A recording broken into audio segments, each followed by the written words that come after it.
will fire for the tie. Stop tonight. Come on, Vinny. Yeah! Run away, Mike!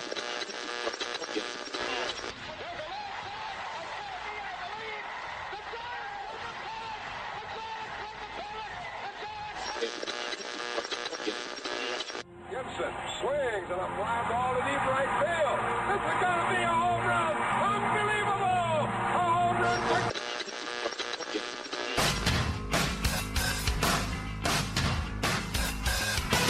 for... Welcome to the Sanders Sports Show. And now here is your host, Dave Sanders.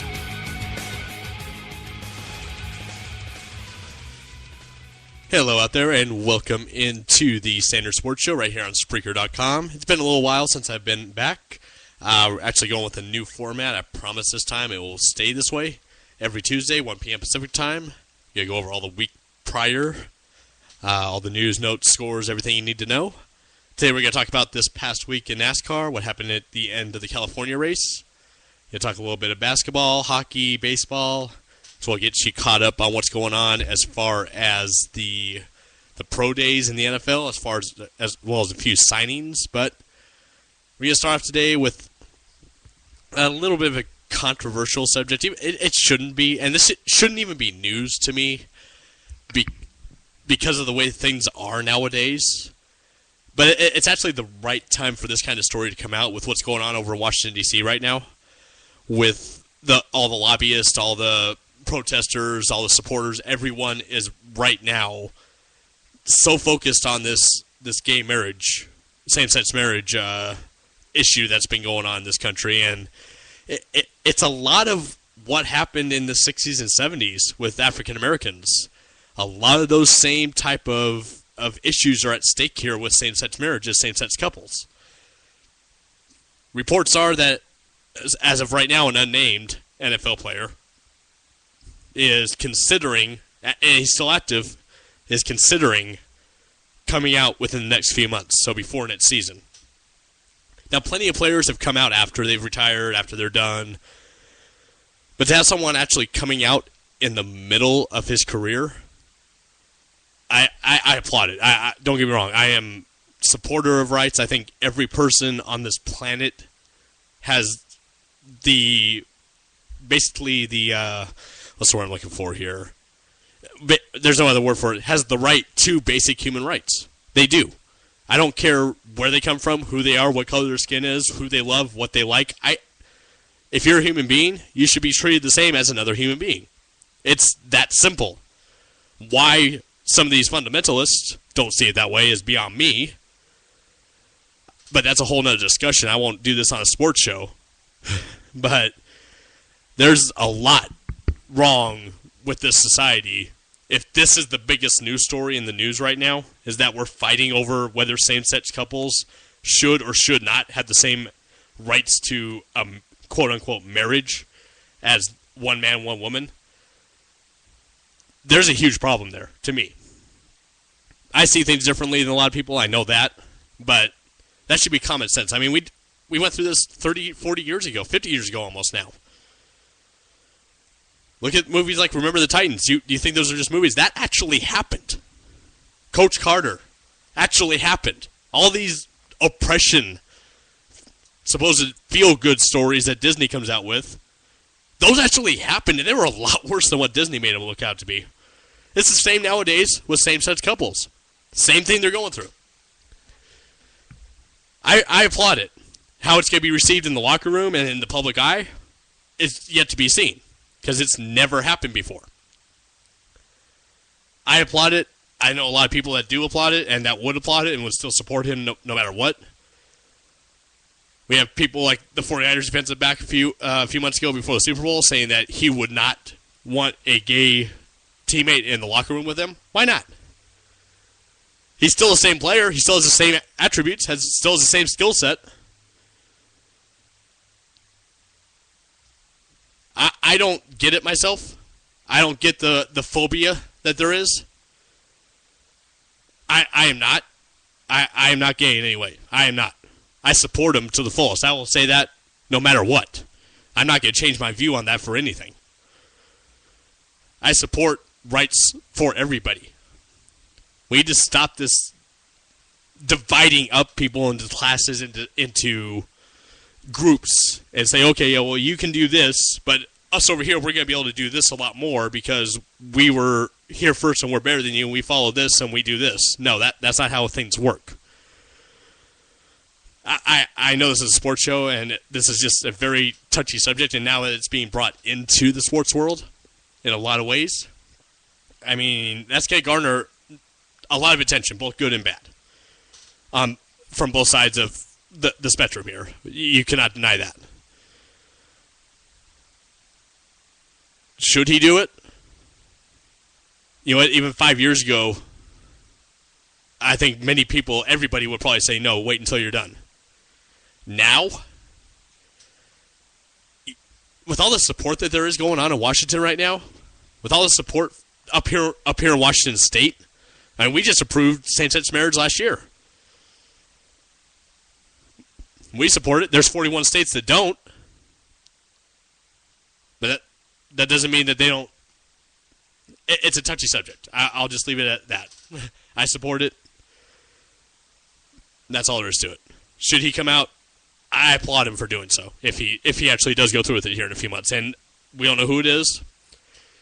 There's a source, very reliable source from what it looks like, saying that a NFL player will come out and announce that he's gay and still be able to attempt, and that's the key word there, is attempt to further his career in the NFL. Roger Goodell is going to have his hands full if this happens. You and I both know that. Roger Goodell is going to have to he's going to have to do a lot once this happens, because it could be a domino effect for all we know.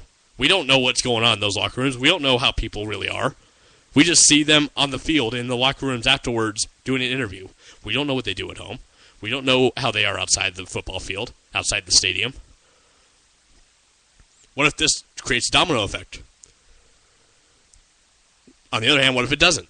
What if it's just this one isolated incident? It's not even an incident. One isolated person that decides to try it, he gets so much backlash that this could further push people away from actually being who they are.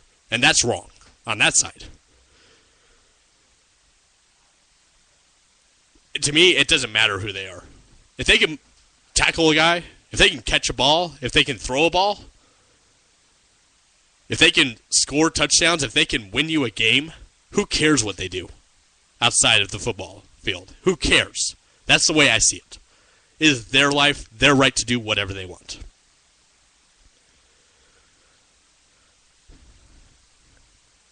NFL is in for a real rough time, I think, coming up here in the next few months, if this does in fact happen.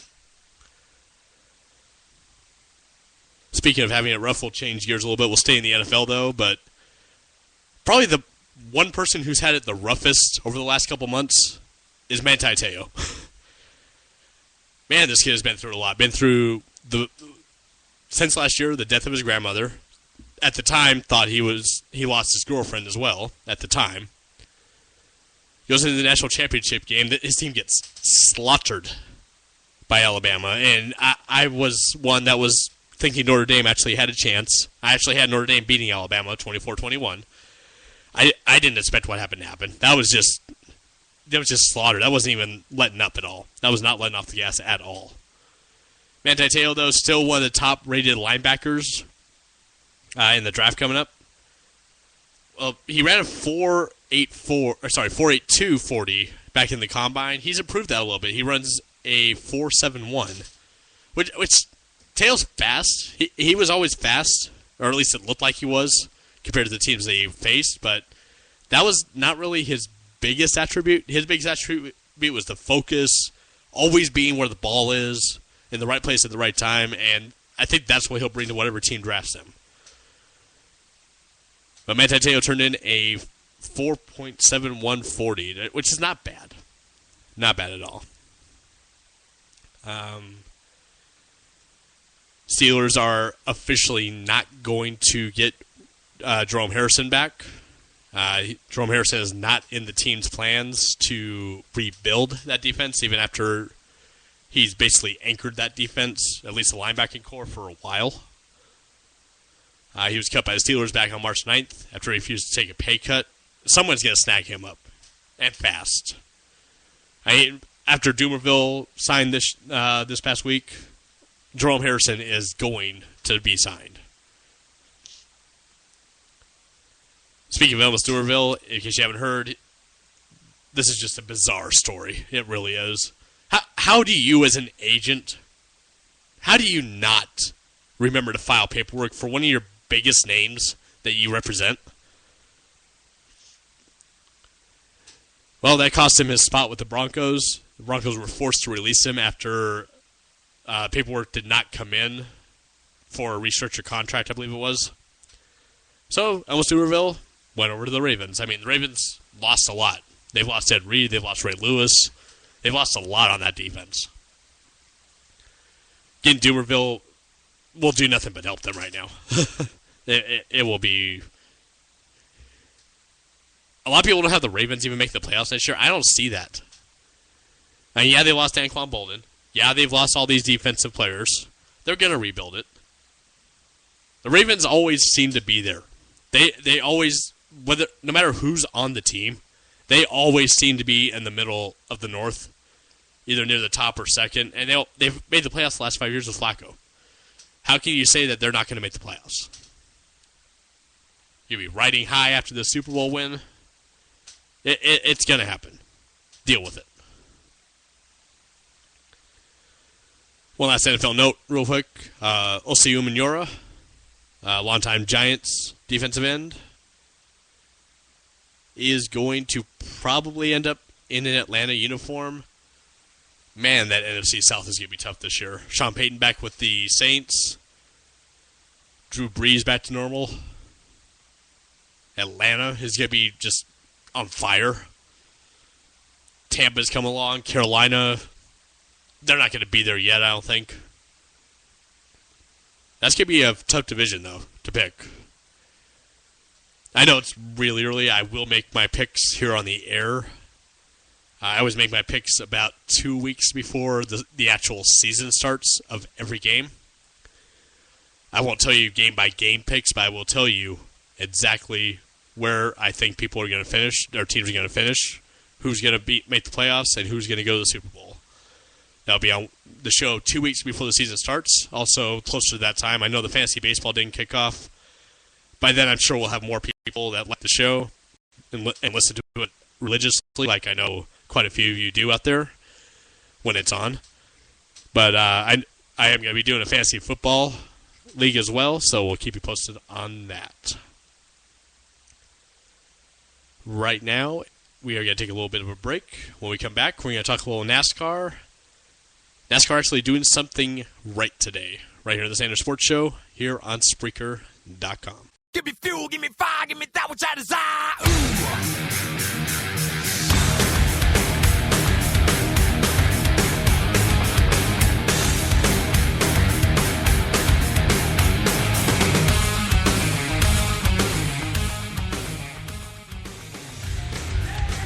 Welcome back into the Sanders Sports Show. I am your host, Dave Sanders. If you want to find us on Facebook, head over to facebook.com/Sanders Sports Show. Go like the page if you haven't already. Share it with your friends. Pass this show along and get more people to listen. Also, we finally have a Twitter. Finally found one that worked. You can follow us over at Sand Sports Show over on Twitter. That's at Sand Sports Show. Also, right here on Spreaker.com, you can leave me messages. Let me know what you want to hear. Let me know how I'm doing, how I can improve the show. If you have any ideas, would love to hear them too. TNT still use that Metallica song for their NASCAR coverage. I haven't heard it in a while. Oh man, a bigger weekend than I thought it was going to be. I mean, California normally has not been one of the tracks that hold my attention. It really hasn't. It's like Phoenix to me. I can watch the beginning, skip the middle about 170 laps, come back with about 10, 15 to go, still see not the best finish in the world, but you have to see who wins, right? Not this time. This time, it was all about Joey Logano, and Denny Hamlin, the aftermath of Bristol. In case you didn't see it or don't remember, Hamlin got into Logano, his former teammate, and when they were both running up front at the Bristol race, Logano confronted Hamlin after the race. Shoving match ensued between both teams. Some pretty harsh things were said over Twitter over the week leading up to California. At California, things took a turn that nobody wanted to see. At least after the crash happened. I mean, we were hoping to see some sort of fireworks. To be honest, though, I mean, it was a great race overall. It was easily, I tweeted that this is easily the best California race I've ever seen. And it was. Action all over the place. It was, the cautions brought it all together and made everything exciting for the most part. It wasn't too many long green flag segments. I mean, it was broken up nicely. The last restart is the one that everyone's been focused on because of what happened with Joey Logano and Tony Stewart. Now, I'm a Stewart fan. I like Tony. He's the boss of my driver, Ryan Newman. Ryan's been my guy since 2002. So, of course, I'm going to like Tony by association, which means, yes, I like Danica by association just because. But as much of a Tony Stewart fan as I am, and I am, he really had no beef with Joey. He really didn't. Joey did what not only Tony, but probably every other driver that was out there, he did what they would do in the situation he was in. He said he had to back it up. Kyle was the lead car, so he couldn't pass him before the start-finish line, so Joey had to slow down a little bit. In turn, he had to do a little blocking. I mean, what's wrong with that? If Tony was really that irate with it, turn him. Yeah, it probably would have wrecked a ton of other race cars. But if you're that irate with it, hold your ground, Tony. Tony had a run. He had to slow down, and there was talk about there was a little bit of contact between Logano and Stewart that cut one of Tony's tires down. That's racing. Tony, I love you. I do. That's racing. It happens. You've done it. You've done it to everyone else. For you to go after Joey like that in the pits, that part I don't agree with. I can see where he's coming from after his post-race interviews, though, that Joey does complain about the way everybody else drives, and then he does that. I can see that part. I really can. Take it up with him, like in the hauler or something. Don't just go after him and throw punches on pit road. I mean, as much as we'd love to see that, because we do. I mean, we're rednecks at heart, us NASCAR fans. We love to see a big, good Donnybrook. But he had to have done something wrong to actually have you do that to him. He didn't. And that's the thing. I hate defending Logano right now because I do think Logano's a piece of work right now. Over the last few weeks, I think he is a piece of work. I hate defending him right now. But I have to because Tony was in the wrong here. Reason I say Joey's a piece of work, and you can't tell me he didn't know. You cannot tell me that someone didn't get in his ear and said, hey, there's an ambulance over by Denny's car. You cannot tell me that nobody said that to him before he made his remark. Denny Hamlin and Joey Logano were racing for the lead. Now, granted, they could have spun each other out at any point in the last two laps. They were side by side the whole time. They could have taken each other out if they wanted to. They raced each other clean the last 2.5 laps. Denny Hamlin held his ground, and he should. Going into 4, Logano pushed a little harder than he needed to. Got up into Denny. That's what triggered the wreck. Part of me was hoping Kyle would have gotten trapped by those two going up into the wall, but it didn't happen. But very, very scary hit by Denny Hamlin on the inside wall, which I've seen a lot of NASCAR announcers, drivers, A lot of people affiliated with NASCAR on Twitter saying that the safer can't be everywhere. It's only in parts where they think the cars are going to wreck. Excuse me, can't they wreck anywhere on the track? I mean, look at what happened at Pocono a few years ago with Casey Kane. He almost went over into the forest. That caused them to build a fence. Why wasn't that fence there already? Why do you need to have something actually happen or almost happen in Kane's case to have something be done? There is no reason at this stage in NASCAR. There is no reason there should not be a safer barrier on every single wall on every single oval. There is no reason. Would it have changed the outcome of Denny Hamlin? It might have. The way that the pavement goes down and kind of pops back up too, that's bad in of itself. That's what caused Denny's car to go airborne. It wasn't really the impact. It was more the sudden dip and then pop back up that happened. Denny Hamlin got out of his car, and I give him credit for that. I think he should have stayed in. I think he should have left the window net up, but in a way I'm glad he dropped it because he let us know he's okay to a point. I mean, but as soon as he got out of his car, he just dropped. He dropped like a sack of potatoes. I as a fan, became very scared for him. Found out that he had a compression fracture in his back. Don't know if he's going to miss any time yet. He's supposed to meet with a surgeon, I think, this week. Luckily, NASCAR has the week off. They always have Easter weekend off. So he does have a little time to recover if surgery is not needed. If it is needed, though, I don't see him in the car at least until June, July, at the very least. I'm not Kurt Angle. I don't say someone's going to recover from a neck injury in 4 months. I'm sorry.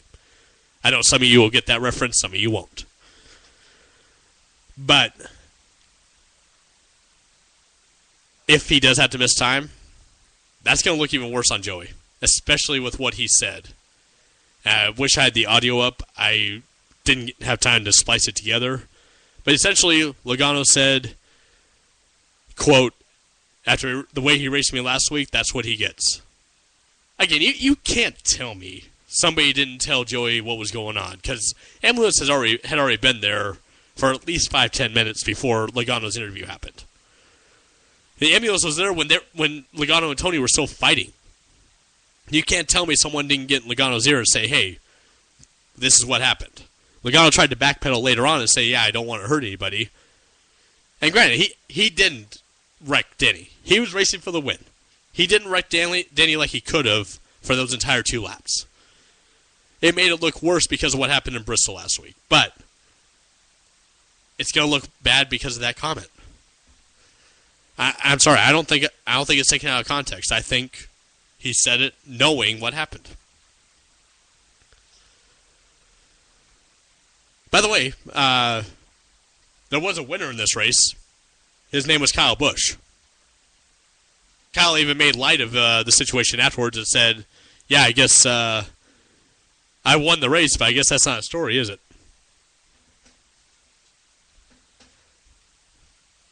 All I know is that this is going to be interesting in Martinsville. We're going to Martinsville in 2 weeks, half-mile paperclip track. You can't tell me Tony and Joey are not going to get together at some point. Going to take another quick break. When we come back, we'll talk a little basketball and hockey right here on the Sanders Sports Show on Spreaker.com.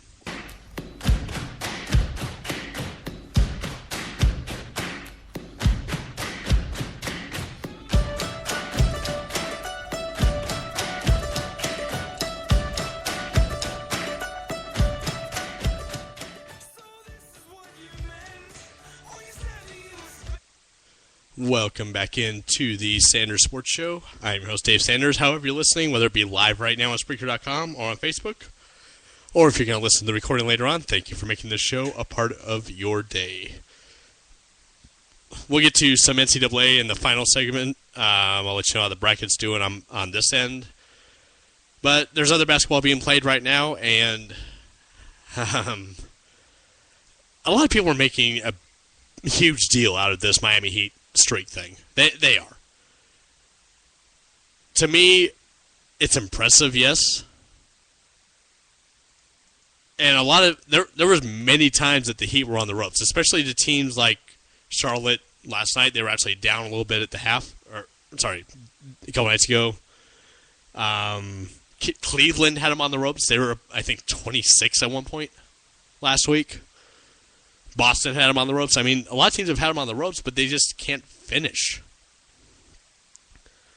There's a huge wrestling reference here, and a wrestling fan out there knows this reference. They're the NWO of the NBA. And they're really acting like it. I mean, there was times back in the day, we thought the NWO was going to lose. All of a sudden, out of nowhere, they'll sneak out a victory. Yeah, I know that's scripted and whatnot, but the way the Heat are going, I mean, this is ridiculous. It's just astonishing. I mean, last night against Orlando, that was probably the most dominant they've been over the last few games. It's going to end sometime. They're not going to beat the Lakers streak. I mean, they got the Bulls coming up this week. They got the Spurs coming up here pretty soon. I mean, they have a lot of tough games coming up. But I look over at the teams that they've beaten since this streak has began. Let's take a look. Over the last 2 weeks, let's just go over the last 2 weeks here. Orlando, Charlotte, Detroit, Cleveland, Boston. That's actually a tough one. Toronto, Milwaukee, Philadelphia, Atlanta, Indiana, Philadelphia, Orlando, Minnesota, New York Knicks, and Memphis. That's just in March. Memphis, tough game. Knicks, tough game. Minnesota, not so much. Orlando, not so much. Philly, Indiana, kind of tough. Atlanta, kind of tough. Philly again. I mean, they've beaten Philly twice. I mean, they beat the Raptors. The only really tough games they've had this month were Memphis, the Knicks, Boston. Those are the really tough ones, I think. And yeah, they had that scare in Sacramento, against Sacramento a couple back at the end of February, where they had to go to overtime. Last time they lost was February 1st to Indiana. It's almost April. It's almost baseball season. Last time they lost was before the Super Bowl happened, and it's almost baseball season. That gives you a little idea of how the streak has gone. I'm not saying it's not impressive. I'm not saying that at all. It is. But it's the NWO of the NBA. It is. Next game they play Chicago tomorrow night. Of course, I'm sure ESPN is going to be covering that one. If they don't, they're morons to me. Actually, yeah, it is on ESPN. Then they go to New Orleans on Friday. Then they have San Antonio on Sunday to wrap up the month on NBA TV.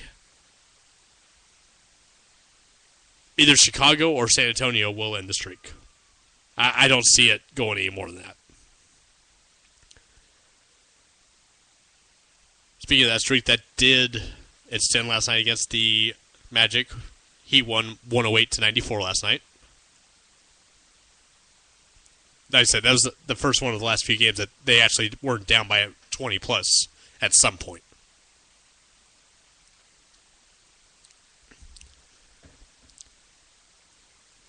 There were 6 games last night. That Miami game was one of them. Of course, the Wizards beat the Grizzlies last night, 107-94, behind John Wall's 47. Career high for him. Good job. Pacers beat the Hawks, 100-94. Hornets just demolished the Nuggets. By the way, they had a 15-game winning streak out at that point until last night. No one cared about that one because it wasn't the NWO. Hornets won 110-86. Jazz beat the Sixers 107-91, and the Lakers fall to the Warriors 109-103. The Lakers, I believe, are only a half game. Let me double check here. I think it's a half game or a full game ahead in the 8 seed. Yeah, they're a full game ahead of Utah for that 8 seed, a game and a half ahead of Dallas. Lakers aren't locked in yet. Plenty of basketball to be played.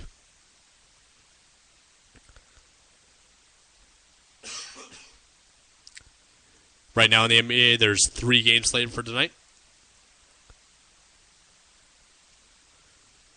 Those games are, as soon as it pulls up here, Knicks and the Celtics over on TNT at 7 Eastern, followed by the Clippers Mavericks. And the other game on the docket tonight is the Minnesota Timberwolves taking on the Detroit Pistons. In one of those, only the actual fans of the teams will watch games. Over the NHL, break it down over to the NHL real quick. A couple surprising moves, actually. The Stars' Brendan Morrow, who has a no-trade clause, actually waived that. He's heading up north and east over to Pittsburgh. I actually couldn't believe that when I saw that. He's been a Star forever, it seems like. In return, Dallas gets a 5th-round pick in 2013 and defenseman Joe Morrow, no relation. Also, Pittsburgh gets a 3rd-round pick in 2013 as well, and part of the trade.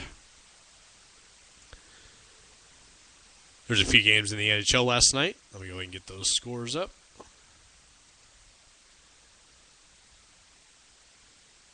There were 7 games actually yesterday, including my Ducks falling to the Sharks 5-3.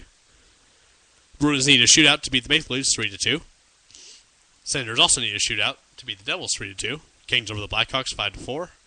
Ever since the Blackhawks were on that big scoring streak, they haven't been doing so well. And I think they were 22-0-3 at that point before their first loss, actual regulation loss. They're only 4-4-0 since that. Predators beat the Oilers 3-2.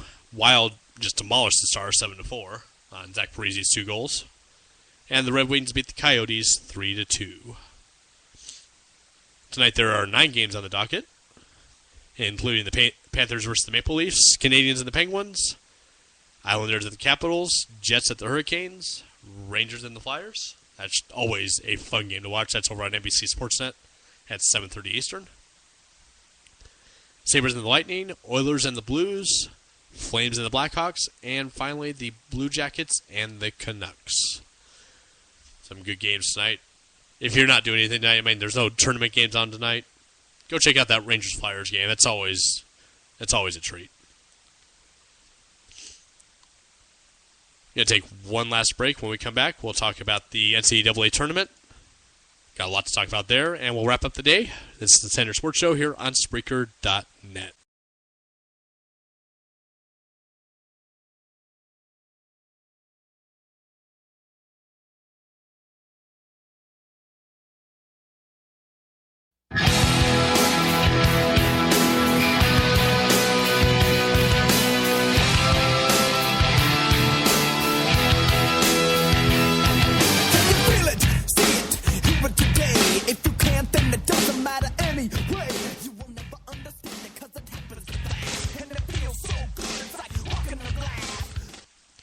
Welcome back into the Standard Sports Show. I'll wrap up today with a little NCAA tournament talk. I'm actually happy with my bracket for the most part. I really am. Compared to others out there who were completely busted on Friday. When Florida Gulf Coast, the Florida Gulf Coast Eagles, the 15 seed, knocked out Georgetown. That killed a lot of people's brackets. My West looks like a mess, though. But I still have all my Final Four teams available. Arizona, Indiana, Michigan, and Duke, as well as 6 of my Elite 8. Those 4 plus Louisville, Florida. Yeah, Louisville, Florida, that's it. I did have the upset. I had the major upset this year. I did pick it on my bracket, and it almost happened. I did pick Southern over Gonzaga. I was called insane. I was called stupid. Hell, I was even called a troll for it. It almost happened. I didn't pick that because I just wanted to be smart. I wanted to be a smart ass and say, hey, I picked them. No, I truly felt Gonzaga was the weakest number 1 seed that I've ever seen in the tournament. They proved me right. They damn near lost to Southern. They only escaped by a 6-point win. And then they fall on Saturday to Wichita State, which I said that would happen right away. As soon as Gonzaga won, Wichita State already won their game. I'm like, yeah, shockers are going to shock them. My brother-in-law is sitting there yelling, Gonzaga, Gonzaga, at me. I'm like, yeah, they're going to lose. No, they're going to win it all. They're not even going to be able to beat Wichita State. They barely made it past Southern. How can you say that they're going to win it all? And there are brackets on ESPN that were actually had Gonzaga winning it all. They were weak. They were proven just how weak they were when Southern damn near beat them.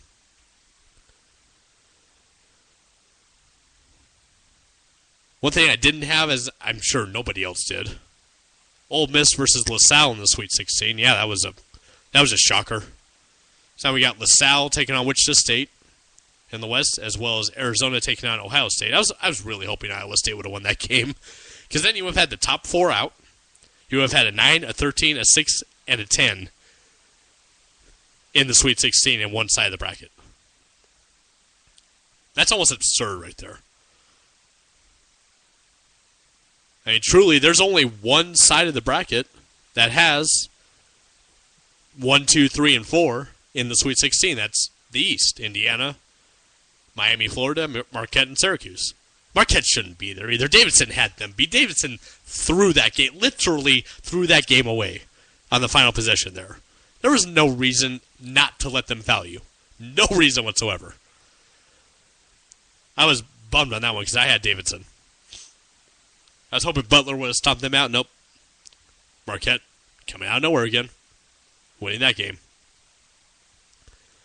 So here's how your Sweet 16 looks. Starting here in a couple days on Thursday. Louisville versus Oregon. Michigan State versus Duke. Those are both Friday games, actually, as well as Kansas and Michigan. And Florida against Florida Gulf Coast. I have Florida in the Elite Eight. I admit that. But if a 15 seed goes on to win this NCAA tournament, oh my God, can you imagine?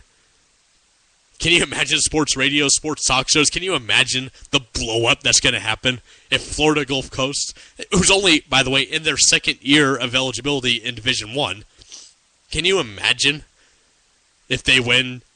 The sports world will implode upon itself. I'm not exaggerating either, because that will happen. I'm going to be pulling for Florida, but if Florida Gulf State wins, I'm going to say screw my bracket. I don't even care if Duke and Indiana make it to the finals or not. Go Florida State. Florida Gulf Coast. By the way, it's the first time 3 schools from Florida have made it to the Sweet 16. Ironically, one of those is not Florida State. They didn't even make the tournament. Your Thursday games look like this. Wichita State taking on LaSalle. Because we all had that one, right? And Arizona taking on Ohio State in the West. Over in the East, Indiana against Syracuse. And Marquette against Miami of Florida. Come on, Indiana in that. That's all I have to say. I'm sure most people's brackets are busted out there. We actually didn't get really anybody who filled out a bracket to join the challenge this year. So next year, we'll definitely be doing it. After this year, I don't know how people are going to fill out their brackets next year. I mean, there was such horrible seedings in this tournament. You look at Oregon's just spanking Oklahoma State. Oregon is a 12 seed, Oklahoma State is a 5. You have the Florida Gulf Coast story. And yeah, they're nobody, so yeah, they're probably going to be ranked a little bit lower than you would expect. You have Minnesota blowing out UCLA by 20. I mean, there were so many bad seedings in here. Cal. I mean, hell, I would even venture to say Gonzaga shouldn't have been a 1. Even though they were the number 1 team in the country, they didn't prove it. Again, weakest number 1 seed I have ever seen. And I think that might have been the closest that we will ever see a 1 seed come to get knocked off. Granted, Kansas against Western Kentucky, that one shocked me. That one did. Western Kentucky was in that game the whole time. But Southern, I expected that to be a close game. If not Southern beating Gonzaga, I had the upset. Almost worked out. So we'll keep you up to date on how the brackets are going next week here on the show. It is Tuesday, so of course it is also time for my boys over at Fanalize This, Joe Five Somewhere and Anthony Perry, bringing you the LA perspective of sports. They're on Fanalize This right here on Spreaker.com. Go check them out. Also on Facebook at Facebook.com/Fanalize This. Also, any bowling fans out there, go check out bowlingevolved.com. They have all the latest goings-on of the Riverside Bowling Alley and all the events going around the Laughlin Bullet City area. Go check them out. For the casual bowler to the hardcore pro, bowlingevolved.com has everything you need. That's bowlingevolved.com. Next week, like I said, we'll talk about the brackets. The Sweet 16 Elite 8's happening this weekend, so enjoy that. We'll go over, baseball season's starting. We'll go over the opening day of baseball next week as well. Until then, and the Heat thing, the NWO. Yeah, they're going to lose. Until then, though, I hope everybody has a wonderful rest of the day and rest of the week. Be safe out there, and as always, be good humans. Thank you, and have a good day.